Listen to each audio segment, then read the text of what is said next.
इन दोनों बहनों का प्यार बुढ़ापे में भी ख़त्म नहीं हो रहा भाई। दोनों बहन साथ बैठ कर चाय पी रहे थे और यहाँ मैंने देखा मेरी अप्पी का स्टेज बन रहा था।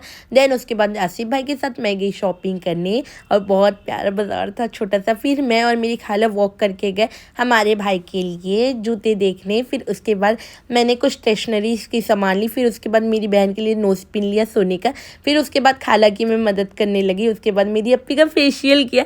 फिर उसके बाद फेशियल करने के बाद इनकी चुगलियाँ तो चलती ही रहेगी। मेरी अप्पी की मेहंदी तो देख लो कितनी प्यारी है। फिर मैंने मेरी आपा को लगाया, फिर रोजी आंटी को लगाया। उसके बाद मेरी अम्मी को और मेरी और एक खाला आ गई थी उनको भी मैंने ब्लीच किया।